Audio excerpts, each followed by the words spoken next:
Hello दोस्तों, मेरे YouTube channel में आपका स्वागत है। आज के वीडियो में क्लास 9th मैथ्स का 7th चैप्टर त्रिभुज हम शुरू करेंगे। और आज के वीडियो में मैं आपको पूरे चैप्टर का बेसिक समझाऊंगा, यानी पूरे चैप्टर का मैं आपको इंट्रोडक्शन दूंगा। तो इस वीडियो में आप सीखेंगे कि सर्वांग समता के क्या क्या नियम होते हैं, सीपीसीटी क्या है, और बहुत सारे एग्जाम्पल्स हम इस वीडियो में करेंगे। तो वीडियो शुरू करते हैं। और आगे बढ़ने से पहले मैं आपको यह बता दूं कि अगर आपको बाकी चैप्टर्स के और वीडियोस चाहिए तो आप डिस्क्रिप्शन बॉक्स में चेक कर सकते हैं। अलग अलग चैप्टर की प्लेलिस्ट बनी है और वहां पे आप जाके और चैप्टर के वीडियोस भी देख सकते हैं और इस चैप्टर के बाकी वीडियोस भी देख सकते हैं। तो शुरू करते हैं। सबसे पहले सर्वांग सम जो शब्द है, आप उसका मीनिंग समझिए। सर्वांग सम को अगर हम संधि विच्छेद करें तो होता है सर्व अंग सम, यानी सभी अंग एक समान हैं, यानी एक समान आकार के हैं। तो अगर मैं कुछ भी बनाऊं और दूसरा भी बिल्कुल वैसे ही बनाऊंगा तो मैं कहूंगा कि ये सर्वांग सम है। फॉर एग्जाम्पल, अगर मैंने यहां पे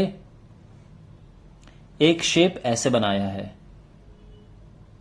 और दूसरा शेप भी मैं बिल्कुल ऐसे ही बनाऊं, यानी इनको आप एक बराबर मान लो, ठीक है, मानो कि ये बराबर हैं। यहां पे अगर ये और ये लंबाई बराबर है, इनकी लंबाई बराबर है, इनकी लंबाई बराबर है आपस में, इनकी लंबाई आपस में बराबर है, साथ में ये और ये एंगल इक्वल हैं, ये एंगल आपस में इक्वल हैं, ये एंगल इक्वल हैं और ये एंगल इक्वल है, तो मैं ये कहूंगा कि इनके सभी अंग समान हैं और यानी ये दोनों आपस में सर्वांग सम हैं। तो ये शब्द का मतलब यही है। अगर ध्यान रखना, इनका साइज सेम होना चाहिए। ऐसा नहीं है कि आप एक छोटा सा बना दो बिल्कुल इसी का और कहोगे कि ये सर्वांग सम है। नहीं, ये सर्वांग सम नहीं होते हैं, ये समरूप होते हैं। ये मैं अभी आपको थोड़ी देर में समझाऊंगा। तो अगर कोई एक इंसान है, ठीक है, और बिल्कुल उसी इंसान को क्लोन करके एक टू से उसी इंसान के जैसा दूसरा इंसान सामने आ जाए जिसकी हाइट, वेट बिल्कुल सब कुछ सेम हो, तो हम कहेंगे कि वो आपस में सर्वांग सम है। आप समझ गए? कोई दो फ्लावर हैं और वो फ्लावर जो है बिल्कुल एक जैसे हैं, सभी हर एक चीज एक जैसी है। मान लो कि एक जैसा, ठीक है, मेरी ड्राइंग इतनी अच्छी है नहीं, तो ये मान लो कि एक जैसा है, तो मैं कहूंगा कि ये सर्वांग सम है। ध्यान रखना, इनका आकार एक जैसा होना चाहिए और इनकी बनावट एक जैसी होनी चाहिए। तो सभी अंग एक जैसे होने चाहिए, बिल्कुल दोनों एकदम सेम होते हैं। ये समझो कि एक को उठा के बिल्कुल सेम चीज ही वहां पे है। आप इसको घुमा सकते हो, यह अलग बात है कि आप चाहो तो इसको घुमा सकते हो, उसमें कोई प्रॉब्लम नहीं है। हो सकता है कि ये चीज ये है, मान लो, ठीक है ना, कि जो ये इसके बराबर है, ये इसके बराबर है, ये इसके बराबर है और ये इसके बराबर है, तो ये भी आपस में सर्वांग सम होंगे। ओके, अब इसके आगे समझते हैं। तो इस चैप्टर में आपके पास जो मूल रूप से जो चीज है वो है सर्वांग समता, यानी कॉन्ग्रुएंसी। तो कॉन्ग्रुएंसी ऑफ ट्राइंगल्स या कॉन्ग्रुएंसी होता क्या है ये समझिए। तो सबसे पहले मैं आपको सर्वांग समता और समरूपता में अंतर बताता हूं। समरूपता वर्सेस सर्वांग समता, यानी सिमिलैरिटी वर्सेस कॉन्ग्रुएंसी। तो देखिए, सबसे पहले अगर मैं बात करूं दो ऐसे फिगर की जिसमें हम एक को जूम करके दूसरा हमें हासिल हो जाए, यानी अगर हम इसको जूम करेंगे तो ये मिल जाएगा, तो इसको हम कहते हैं समरूप। ये समरूप है और समरूप का सिंबल ये होता है, तो ये दोनों आपस में समरूप हैं। अगर मैं सर्कल्स की बात करूं तो सारे सर्कल आपस में समरूप होते हैं। अगर मैं बात करूं समबाहु त्रिभुज की, तो जितने भी समबाहु त्रिभुज हैं, छोटे हों या बड़े हों, ये आपस में समरूप होते हैं। और यानी अगर आप इसको जूम करोगे तो बिल्कुल यही चीज आपको मिलेगी। ये समझो कि इसी का छोटा वर्जन ये है, तो ये हो गए समरूप, ठीक है। अब सर्वांग सम क्या होता है? तो सर्वांग सम के लिए उनका रूप एक जैसा होना चाहिए और उनका साइज एक जैसा होना चाहिए। तो यानी इसमें केवल उनका शेप यानी आकार एक जैसा होता है, अगर हम उसके शेप की बात करें, और अगर मैं बात करूं साइज की, तो शेप का मतलब हम कह सकते हैं बनावट, और साइज का मतलब हम कह सकते हैं आकार। तो अगर साइज भी एक जैसा है तो हम उन्हें कहेंगे सर्वांग सम। तो अगर मैं दो ऐसे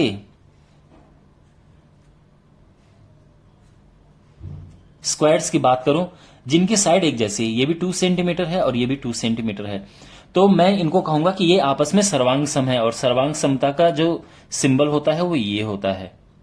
अगर मेरे पास दो सर्कल्स हैं जिनका रेडियस बिल्कुल एक जैसा है, यानी ये 1 सेंटीमीटर है और ये भी 1 सेंटीमीटर है, तो इनको भी हम कहेंगे कि ये सर्वांग सम है। लेकिन अगर हमारे पास देखो, ये एक समबाहु त्रिभुज है, साइड 2 सेंटीमीटर, एक और समबाहु त्रिभुज उसकी साइड भी 2 सेंटीमीटर है, और एक और समबाहु त्रिभुज है जिसकी साइड 1 सेंटीमीटर है, 1 सेंटीमीटर है। तो देखो, ये दोनों समबाहु त्रिभुज हैं, और इनका शेप और साइज दोनों बराबर है, यानी इनकी साइड 2 सेंटीमीटर 2 सेंटीमीटर 2 सेंटीमीटर है बिल्कुल, यानी ये बिल्कुल एक जैसे हैं। अगर आप इसको इसके ऊपर रख दोगे तो बिल्कुल पूरा छिप जाएगा, ऐसा है।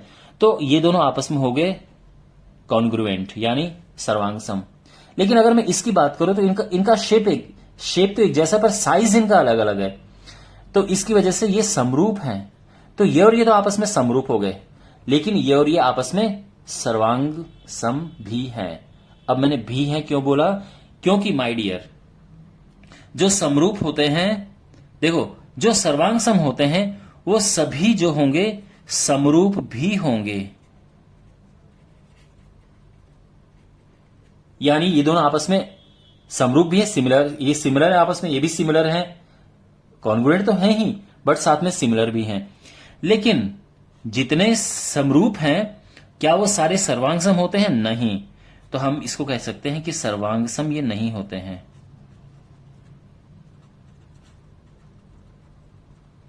सभी सर्वांग सम नहीं होते हैं। कब होंगे? जब बिल्कुल उनका साइज बिल्कुल एक जैसा होगा।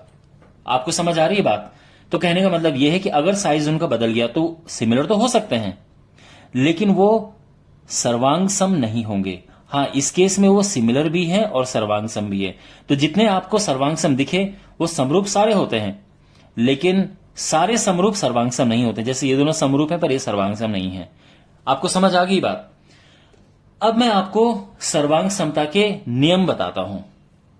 सर्वांग समता के ये 5 नियम हैं। अब ये नियम क्या हैं आपको भी समझ आ जाएंगे, बट अभी आप ये समझो कि मैंने अभी थोड़ी देर पहले आपको आकृतियों की सर्वांग समता के बारे में बताया। वो 2 आकृतियां स्क्वायर भी हो सकती हैं, सर्कल भी हो सकती हैं, वो ट्रायंगल्स भी हो सकती हैं। लेकिन इसके बाद से आपके पास केवल और केवल त्रिभुज हैं, केवल और केवल ट्रायंगल्स हैं। तो ये सारे नियम केवल ट्रायंगल के लिए ही हैं। ऑलराइट, तो 2 ट्रायंगल आपस में सर्वांग सम होंगे अगर वो इन नियमों का पालन करेंगे, अगर वो ये रूल्स फॉलो करेंगे तो वो आपस में सर्वांग सम होंगे। अब ये नियम क्या है? देखो, ये है साइड एंगल साइड। ध्यान रखना, जो एक त्रिभुज होता है आप जानते हैं उसमें 3 साइड होती हैं और 3 ही उसमें एंगल होते हैं। तो हम इसको साइड कहेंगे, साइड कहेंगे, साइड कहेंगे। ये एंगल है, ओके, ये एंगल है और ये एंगल है। तो साइड एंगल साइड रूल क्या होता है कि अगर हमारे पास 2 ट्रायंगल्स हैं और ये लंबाई में बराबर हैं, ये एंगल और ये एंगल आपस में बराबर हैं, और ये आपस में लंबाई में बराबर हैं, तो हम कहेंगे कि ये दोनों जो ट्रायंगल हैं इनको नाम दे देते हैं ABC और ये है PQR। तो हम ये कहेंगे कि जो ट्रायंगल ABC है वो कॉन्ग्रुएंट है ट्रायंगल PQR के।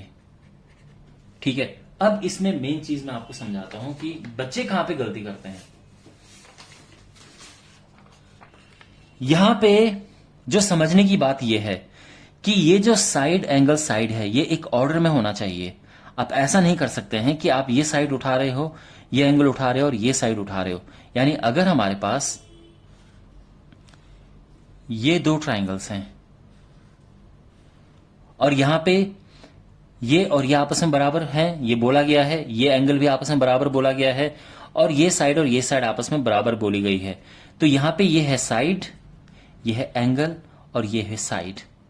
तो यहां पे आप ये नहीं कह सकते हैं कि भाई साइड एंगल और साइड रूल लगेगा। No, absolutely not. तो यही मैं आपको ये समझाने का प्रयास कर रहा हूं कि ये एक ऑर्डर में होना चाहिए। साइड उससे जुड़ा हुआ एंगल और उससे जुड़ी हुई ही साइड होनी चाहिए। हां, अगर हमारे पास कुछ इस तरह से है कि ये एंगल और ये एंगल बराबर हैं, तो हम कह सकते हैं कि ये साइड के बराबर है, ये एंगल के बराबर है, और ये साइड इस साइड के बराबर है। तो साइड एंगल साइड रूल अब लग सकता है। ओके, बात समझ आ गई? ठीक है, मैं इसके बारे में और भी आपको डिटेल में बताऊंगा। पहले क्विकली इन रूल्स को समझ लेते हैं। अगर अब अगला वाला है एंगल साइड एंगल। एक हमारे पास ट्रायंगल ऐसे है, एक दूसरा ट्रायंगल ऐसे है। अगर इसका ये एंगल इस एंगल के बराबर है, इसकी ये साइड इस साइड के बराबर है, और इसका ये एंगल इस एंगल के बराबर है, तो हम इन दोनों ट्रायंगल्स को कॉन्ग्रुएंट कहेंगे। तो अगर ये इसका नाम एबीसी है, इसका नाम पीक्यूआर है, तो आप क्या कहोगे कि triangle ABC is congruent to triangle PQR. Triangle त्रिभुज एबीसी त्रिभुज पीक्यूआर के सर्वांग सम है। ठीक है, तो ये बात समझ आ गई। और इसमें भी आप ऑर्डर का ध्यान रखना। आप ऐसा मत करना कि ये एंगल ले रहे हो, ये साइड ले रहे हो और फिर ये एंगल ले रहे हो। आप ऐसा नहीं कर सकते, ठीक है? ये नियम तब फॉलो नहीं होगा। ओके, अब बात करते हैं इसकी। यहां पे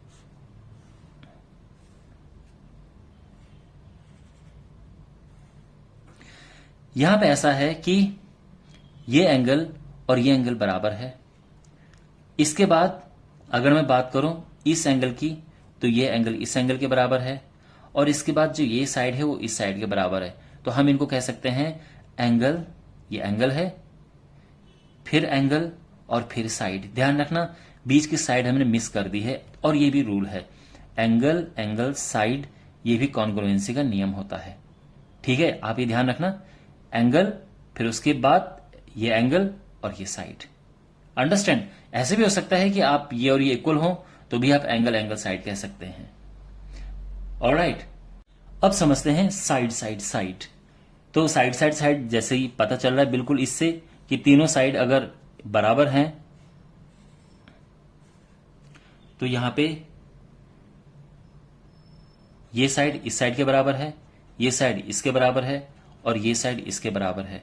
तो ये इसकी तीनों साइड के बराबर हैं, तो यानी ये दोनों आपस में कॉन्ग्रुएंट हो गए हैं। बहुत सिंपल है ये, ठीक है? लेकिन इस चैप्टर के सबसे इंपॉर्टेंट पार्ट पे अब हम जा रहे हैं, वो है आरएचएस रूल। तो आरएचएस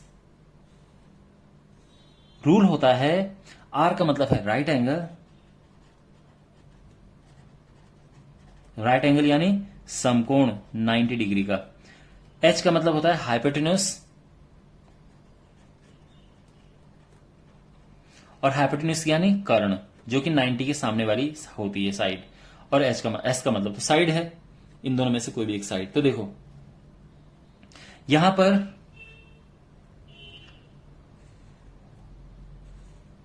अगर ये दोनों हैं, क्वेश्चन में अगर ये दिया है कि ये है राइट एंगल, वो इसके ये भी राइट एंगल है, ये बोला गया है कि ये और ये आपस में बराबर हैं, और साथ में ये बोला गया है कि इसकी ये जो साइड है इस साइड के बराबर है।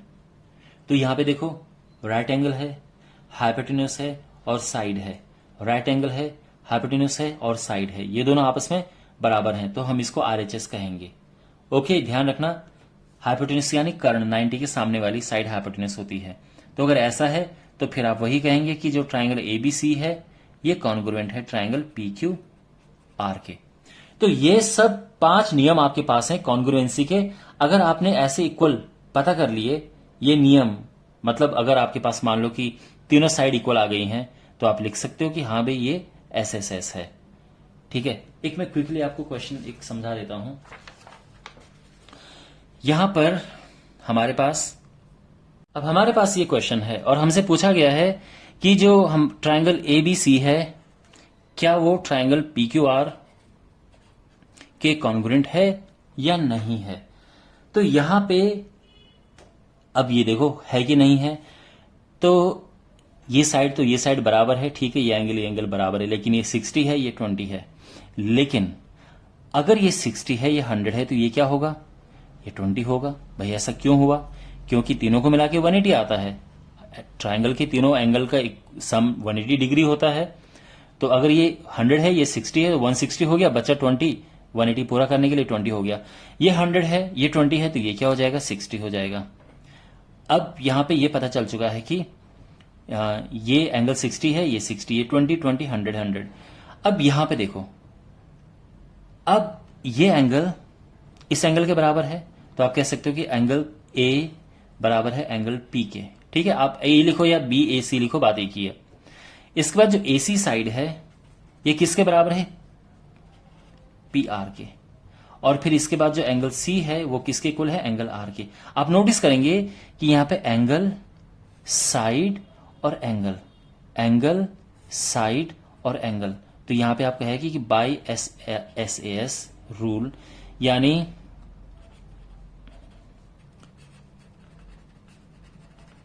By a rule of congruency, या फिर सर्वांग समता के ए नियम से आप क्या कहोगे? Triangle A B C is congruent to triangle P Q R. ठीक है, तो इस तरह से हम करते हैं। तो यहां पे ये देखो, ये एंगल है, ये साइड है, ये एंगल है, तो इसलिए ए रूल बना है। आपको ये बात समझ आ गई है? तो ये नियम, पांचों नियम थे। ठीक है, जैसे ये लास्ट वाला है, इसके लिए भी एक क्वेश्चन ऐसा हो सकता है कि भाई यहां पे एक त्रिभुज है और ये त्रिभुज समद्विबाहु त्रिभुज है, यानी आइसोसेलेस ट्राइंगल है। तो ये और ये इक्वल हो गए। हमने यहां पे एक परपेंडिकुलर बाइसेक्टर ड्रॉ किया है। तो एक परपेंडिकुलर बाइसेक्टर यानी ये 90 डिग्री है और ये बराबर के हिस्सों में इसको बांट रहा है, और ये 90 डिग्री है। ठीक है ना? तो क्या ये दोनों ट्राइंगल सर्वांगसम हैं, कॉन्ग्रुएंट हैं? ए बी सी डी, आप ध्यान से देखो इसे। तो यहां पे आप कहोगे कि देखो, ट्राइंगल ए बी डी और ट्राइंगल ए सी डी में, यानी इसमें और इसमें क्या है?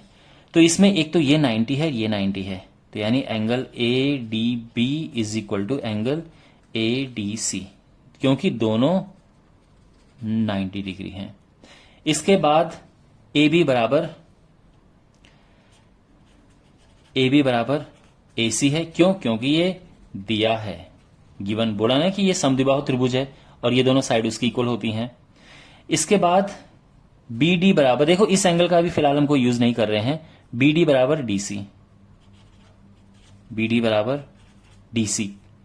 अब ये भी क्वेश्चन में दिया है कि ये एक परपेंडिकुलर बाइसेक्टर है, यानी दो हिस्सों में बराबर हिस्सों में बांटता है। तो यहां पे आप नोटिस करेंगे कि एक एंगल है, और आई मीन टू से ये 90 डिग्री है, राइट एंगल है, हाइपोटेनस और साइड। तो ये आरएचएस रूल से ये कॉन्ग्रुएंट बन रहे हैं। तो आप क्या कहोगे? यहां पे ये नहीं लिखेंगे, हम लिखेंगे कि इसीलिए ट्राइंगल ए बी डी जो है कॉन्ग्रुएंट है ट्राइंगल ए सी डी के, किससे? सर्वांग समता के आर एच एस नियम से।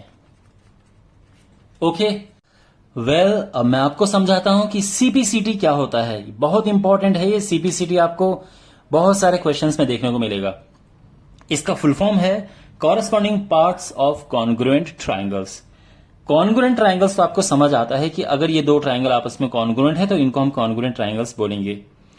कॉरेस्पॉन्डिंग पार्ट्स का क्या मतलब है वो अभी मैं आपको समझाऊंगा। तो देखो, हमारे पास ये दो ट्राइंगल्स हैं A B C and P Q R. पहले तो हम इन्हें प्रूव करेंगे कि क्या ये कॉन्ग्रुएंट है या नहीं है। तो यहां पे आप देख सकते हैं कि ये 90 डिग्री है, तो angle B is equal to angle P. ठीक है, 90 डिग्री 90 डिग्री। तो यहां पे हम लिख सकते हैं कि ये राइट एंगल है। ठीक है, आप आराम से थोड़ा पेशेंस रखिए, आपको सब अच्छे से सिखाया जाएगा। इसके बाद जो ए सी है वो इक्वल है पी आर के। ये है हाइपोटेन्यूस, है ना, हाइपोटेन्यूस यानी कर्ण, 90 डिग्री के सामने वाली साइड। इसके बाद ये B C is equal to Q R, ये है साइड। तो ये राइट एंगल, हाइपोटेन्यूस और साइड का जो नियम है, इससे ये कॉन्ग्रुएंट प्रूफ हो गए। तो आप कह सकते हैं कि triangle ABC is congruent to triangle P Q R. ठीक है ना। अभी तक कोई भी नई बात नहीं हुई है जो मैं पहले समझाया नहीं है, कोई उसमें ऐड नहीं किया है। अब जो मैं सिखाने जा रहा हूं वो इंपॉर्टेंट है।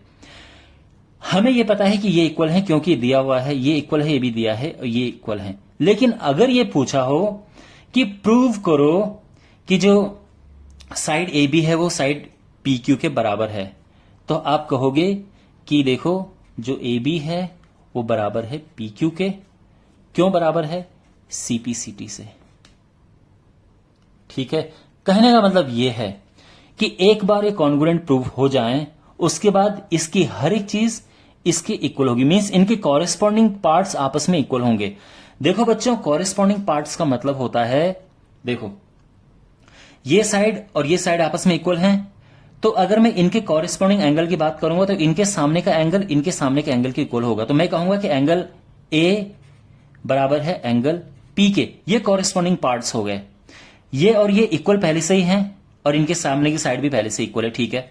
इसके बाद यहां पे जो तीसरी साइड है, ये वाली साइड, ये भी इक्वल हमने प्रूव कर दी है। क्यों? क्योंकि भाई जब कॉन्ग्रुएंट है, ये दोनों साइड इसकी इक्वल है, तो तीसरी साइड भी आपस में इक्वल होगी। अब इस साइड के सामने कौन सा एंगल है? सी, और इस साइड के सामने कौन सा एंगल है? आर। ये एंगल सी और एंगल आर आपस में इक्वल होंगे और इनका कारण सब सीपीसीटी होगा। ठीक है। तो देखो सीधी सी बात यह है कि जो आपके पास इक्वल चीजें हैं, उनके सामने वाली जो चीजें होती हैं उनको हम बोलते हैं कॉरेस्पॉन्डिंग चीजें।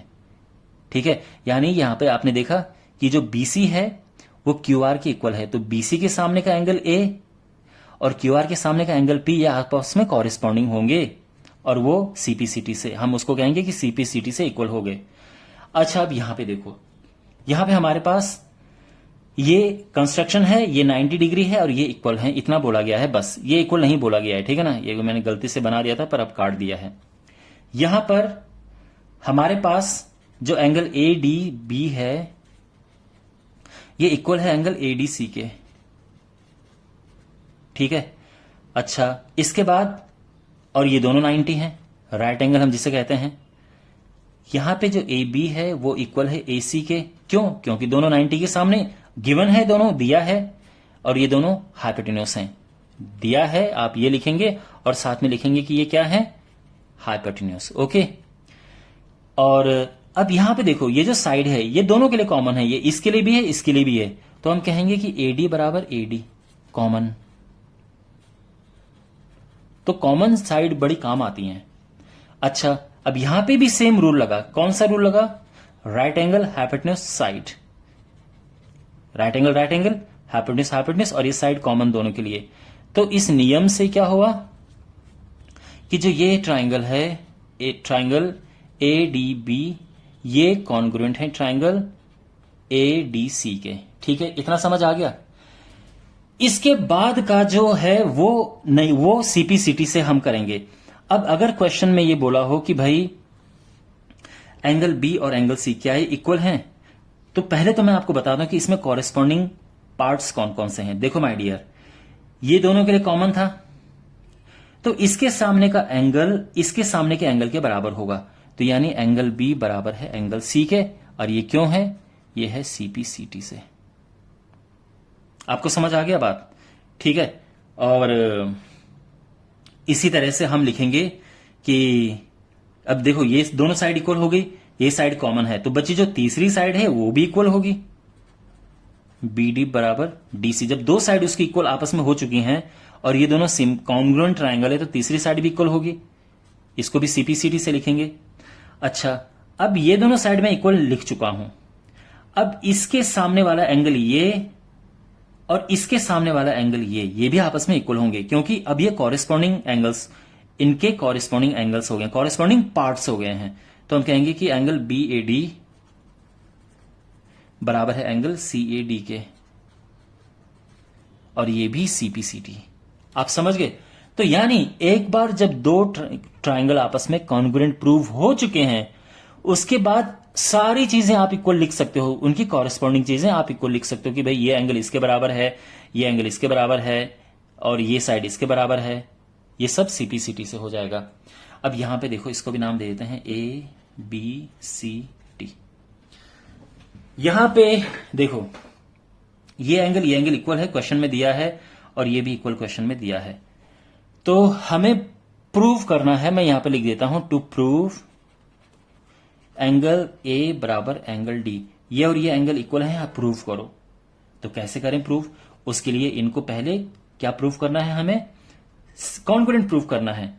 तो हम लिखेंगे कि भाई, अब देखो क्वेश्चन, मैं आपको हमेशा बोलता हूं कि क्वेश्चन लिखने से पहले दिमाग में सॉल्व हो जाना चाहिए। तो आप कहोगे कि भाई ये एंगल आपस में इक्वल हैं, ये साइड कॉमन होगी और ये एंगल इक्वल हो गए हैं, angle side angle, angle side angle. Okay, तो आप कहोगे कि एंगल ABC बराबर है एंगल DBC के। इसके बाद साइड BC बराबर है BC के। इसके बाद ACB बराबर है एंगल DCB के। आप समझ गए? Angle side angle. तो आप कहोगे कि एंगल साइड एंगल नियम से जो ट्राइंगल ABC है, ये कॉन्ग्रुएंट है ट्राइंगल BDC के। समझ गए आप बात को? ओके, अब एक बार ये कॉन्ग्रुएंट प्रूव हो गए हैं, तो इनके कॉरेस्पॉन्डिंग पार्ट्स इक्वल होंगे। अब आप बोलोगे सर कॉरेस्पॉन्डिंग पार्ट कौन से हैं? तो माय डियर, जो पहले से ही इक्वल हैं, उनके सामने वाली चीजों को इक्वल रख दो। अब यहां पे क्या इक्वल है भाई? ये साइड दोनों के लिए कॉमन है ना, इसके लिए भी, इसके लिए भी। तो इस साइड के सामने का ये एंगल इक्वल है इसके सामने वाला ये एंगल। लेकिन आपको इतनी मेहनत नहीं करनी होती, सीधा इक्वल करके CPCT लिख देना होता है। इसी तरह से ये दोनों आपस में इक्वल हैं, बिल्कुल है, दिया हुआ है। तो इसके सामने की साइड AC और इसके सामने वाली साइड DC, ये भी आपस में इक्वल होंगे, ये भी CPCT से। और क्या इक्वल है? और ये इक्वल है। तो इसके सामने की साइड AB और इसके सामने की साइड DB, BD, जो भी लिखना है, तो ये आपस में इक्वल होंगे CPCT से। समझ आ गया आपको? और ये क्या है? यही है CPCT। Okay, well my dear, ये इसका इंट्रोडक्शन था। मैं उम्मीद करता हूं कि आपको अच्छा लगा होगा। कोई डाउट हो तो पूछना कमेंट बॉक्स में। और अब जो है आपके लिए एक्सरसाइजेस के वीडियोस आएंगे। तो थैंक्स फॉर वॉचिंग, मिलते हैं अगले वीडियो में। Take care.